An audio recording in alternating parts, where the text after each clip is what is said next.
नमस्कार मित्रों, इल्विन क्लासेस के YouTube प्लेटफॉर्म पे आपका बहुत बहुत स्वागत है। मेरा नाम विवेक है। हम लोग मुख्य सेविका परीक्षा की तैयारी कर रहे हैं। आज का हमारा टॉपिक है 16वां।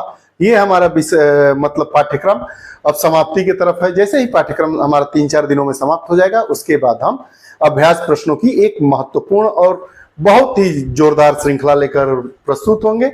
आज हम बात करेंगे रोग के बारे में। रोग से संबंधित हमारी 4-5 कक्षाएं होंगी। उसमें जितने रोग हैं उसके बारे में बताया जाएगा। कक्षा को बेहतरीन बनाने के लिए, और चूंकि यह कक्षा केवल पढ़ाना ही उद्देश्य नहीं है, आप पढ़ें तो आपके समय का सदुपयोग हो और आप इससे प्रश्न पूछे जाए, इसलिए छोटे छोटे टॉपिक को लेके उस कक्षा में मर्ज किया गया है। तो आज हम रोग में पढ़ेंगे बुखार और डिप्थीरिया के बारे में। तो आइए हम बात करें। रोग, डिजीज अंग्रेजी में कहते हैं, आप सभी जानते हैं।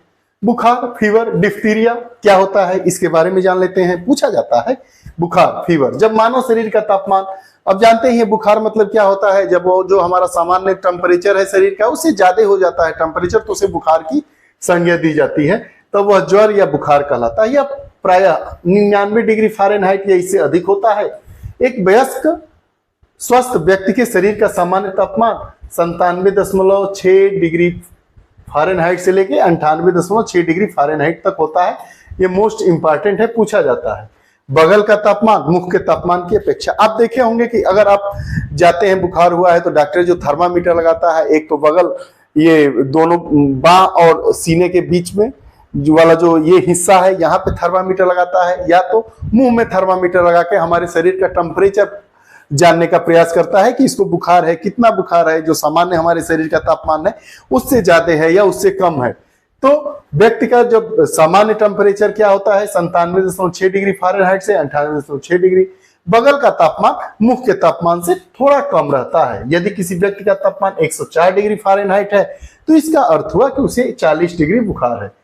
अब आगे ज्वर के सामान्य संकेत क्या है इसके बारे में बात करते हैं कि किन्हीं 2 या अधिक के होने पर ज्वर की जांच की जा सकती है। सामान्य तापमान से जब अधिक तापमान होने के साथ साथ सिर दर्द हो, बदन दर्द हो, आलस्य हो, कमजोरी हो, भूख न लग रहा हो, चक्कर आ रहा हो, उल्टी हो रहा हो, सामान्य से अधिक गति की नाड़ी नर्व आपकी चल रही हो, तेज श्वसन हो रहा हो, मतलब हांफ रहे हैं, अनियमित रक्तचाप हो रहा होते हैं, टाइफाइड हो गया है, मलेरिया हो गया है, डेंगू हो गया है, यह सामान्य ज्वर है। तो इन सब के बारे में थोड़ी थोड़ी चीजों को हम जानते हैं क्योंकि यह पूछा जाता है।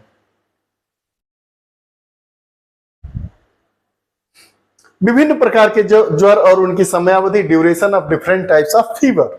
डेंगू, मलेरिया, टाइफाइड आदि ज्वर प्रधान रोगों की समयावधि निम्न प्रकार होती है। डेंगू जो ज्वर होता है अचानक ठंड लगने के साथ आने वाला हाई फीवर है। डेंगू क्या होता है, इसमें बहुत तेज आपको ठंड लगेगी और बुखार हो जाएगा अचानक तेज। डेंगू में क्या होता है, आपकी प्लेटलेट्स घटने लगती है। इसमें टेम्परेचर 39 डिग्री से 40 डिग्री सेल्सियस के मध्य होता है। ज्वर कुछ घंटों से लेकर 2 दिनों तक बार बार और पुनः आता रहता है। यह बायोफेजिक फीवर है, लगभग 7 दिनों तक रहता है। बायोफेजिक फीवर है, 7 दिनों तक रखता है। मलेरिया की बात करते हैं। मलेरिया ज्वर एक इंटरमिटेंट फीवर है। ज्वर प्रत्येक तीसरे या चौथे दिन आता रहता है। ज्वर लगभग 6 घंटे तक रहता है। शरीर का तापमान 39 डिग्री से 41 डिग्री तक पहुंच जाता है।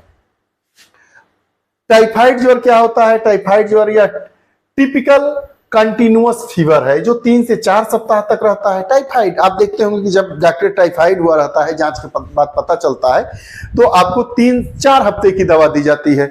तो वही कह रहा है कि जो टाइफाइड ज्वर है वह टिपिकल कंटिन्यूअस फीवर है जो 3 से 4 सप्ताह तक रहता है।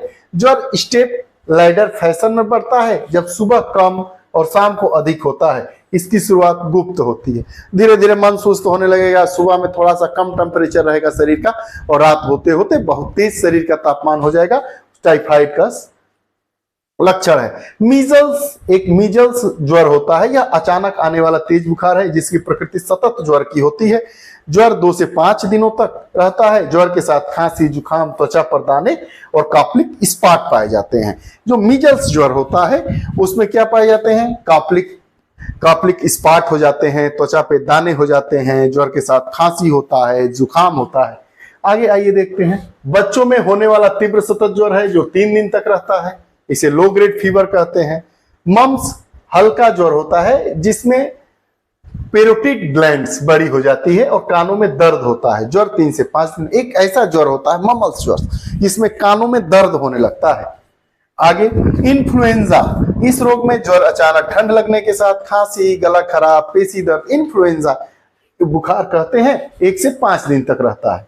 ज्वर की प्रकृति क्या होती है, उनका प्रकार क्या होता है। अब देखिए ज्वर की प्रकृति और प्रकार। सतत ज्वर, ऐसा ज्वर जिसमें दिन भर उच्च तापमान रहता है, जिसमें दैनिक तापमान के उच्चतम तथा निम्नतम स्तर में 2 डिग्री फ़ारेनहाइट से अधिक नहीं होता है। इस प्रकार के ज्वर को दिनों एवं सप्ताह तक सामान्य न हो, जिसमें सुबह व शाम के तापक्रम में अचानक 2 डिग्री फ़ारेनहाइट से अधिक न हो, जैसे pneumonia, urinary tract infection, typhoid आदि रोग होते हैं। अगला नाम से ही इसको हम जानते हैं। ऐसा ज्वर कभी भी सामान्य तापमान तक नहीं उतरता, बल्कि थोड़ा बहुत घटता बढ़ता रहता है। ऐसा नहीं है कभी कम हो जाएगा कभी ज्यादा हो जाएगा, लेकिन सामान्य जो टेम्परेचर है हमारे शरीर का उस पर नहीं उतरता है। इस प्रकार के ज्वर में सुबह व शाम के तापमान में 2 डिग्री फ़ारेनहाइट से अधिक का अंतर होता है, लेकिन सामान्य नहीं होता है, जैसे सेप्टिसीमिया। अगला सविरामी ज्वर, ऐसा ज्वर जिसमें तापमान दिन के में सामान्य हो जाता है, शाम को बढ़कर अपनी अधिकतम सीमा तक पहुंच जाता है। यह ज्वर नियत समय के बाद सामान्य हो जाता है। यह 1 से 3 दिन तक होता है, जैसे मलेरिया और काला ज्वर।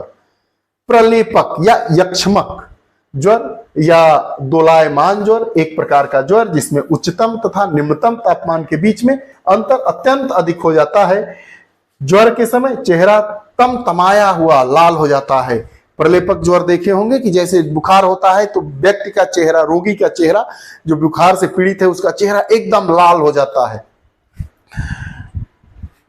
जिसे जैसे सेप्टिसीमिया।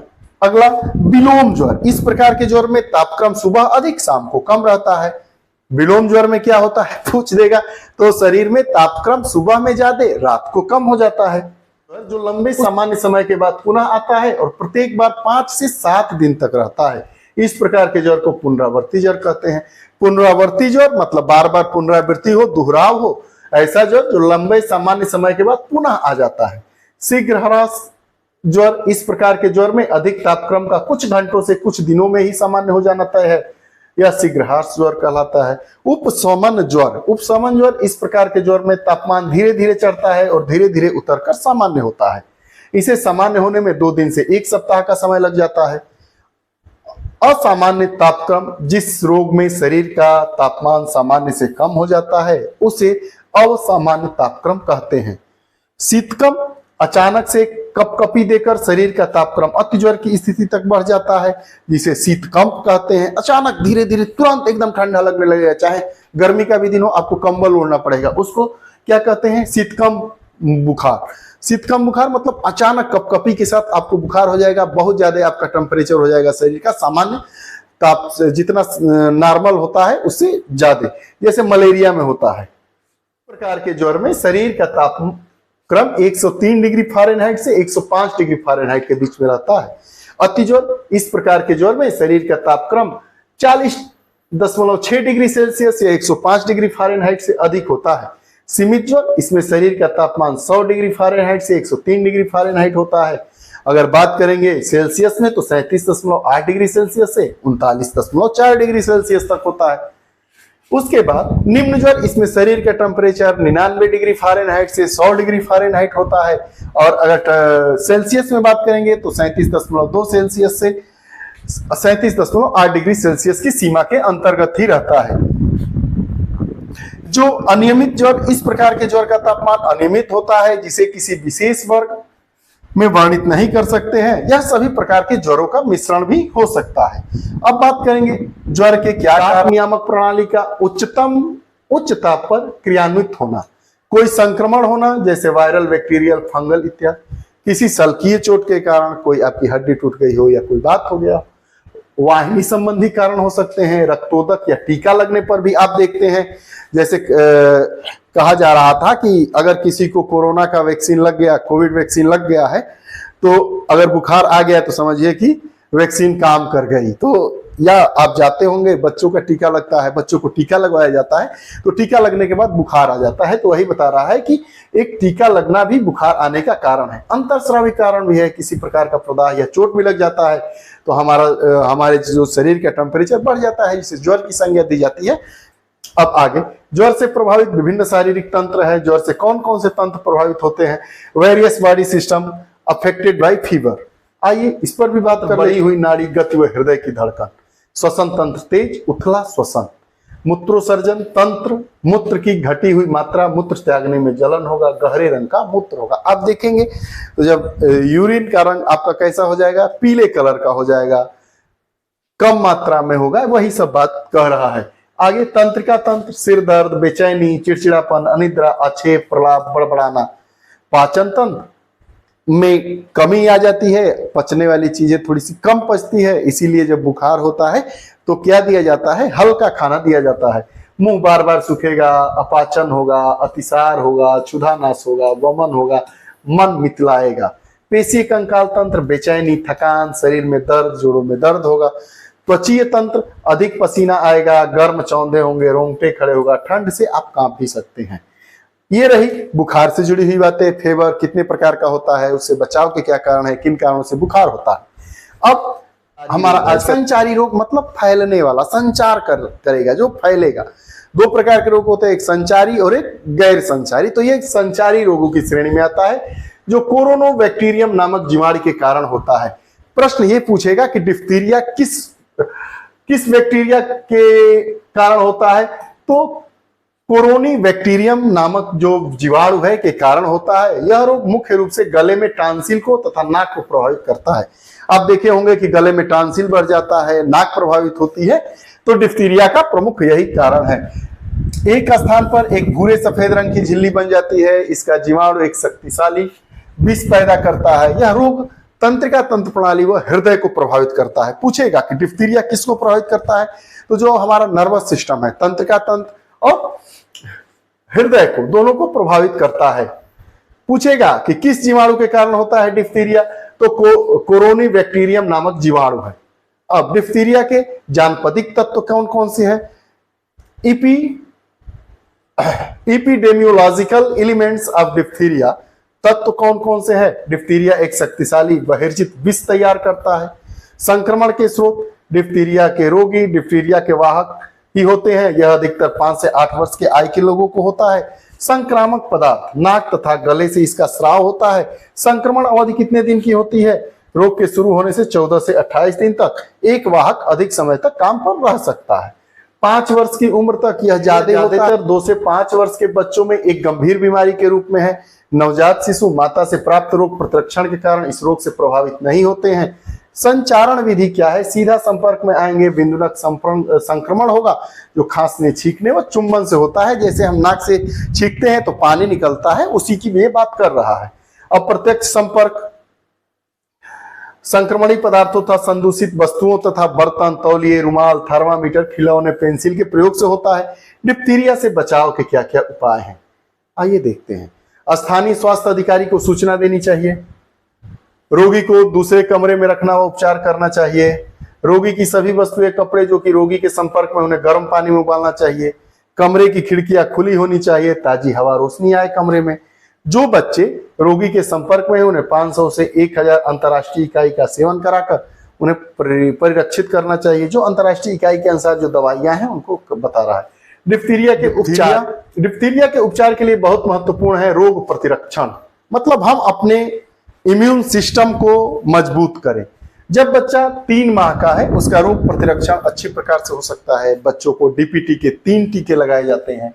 जन्म के 1 से 2 महीने के बाद पहला, दूसरा तथा तीसरा टीका 1-1 महीने के अंतर पर लगाए जाते हैं। डीपीटी का में 3 प्रकार के टीके होते हैं, D for diphtheria, P for कुकुर खांसी और टी फॉर टिटनेस। इसके साथ ही बच्चे को जन्म के समय पोलियो व बीसीजी का टीका लगाया जाता है। डीपीटी की पहली वर्धक खुराक 2 वर्ष व दूसरी वर्धक खुराक 5 वर्ष से 6 वर्ष में दी जाती है। ये रही हमारी रोग से जुड़ी हुई पहली कक्षा। हमने बुखार के बारे में जाना। बुखार के कितने प्रकार होते हैं, कौन सा बुखार कितने दिनों तक रहता है, बचाव के क्या कारण है, या हमारे शरीर के किस तंत्र को प्रभावित करता है। उसके बाद दूसरा जो महत्वपूर्ण आज का रोग था डिप्थीरिया। डिप्थीरिया के बारे में हमने पढ़ा, डिप्थीरिया किस जीवाणु के कारण फैलती है, किस उम्र के बच्चों में ज्यादा डिप्थीरिया रोग होने की संभावना होती है, इससे हमारे शरीर का कौन सा तंत्र प्रभावित होता है, बचाव के क्या उपाय है, इलाज का क्या उपाय है, इन सारी चीजों को जाने। उम्मीद है आपको ये हमारी कक्षा अच्छी लगी होगी। आप अपने विचार कमेंट सेक्शन में जरूर दीजिए। फिर अगली कक्षा के साथ पुनः उपस्थित होंगे, तब तक के लिए बहुत बहुत धन्यवाद।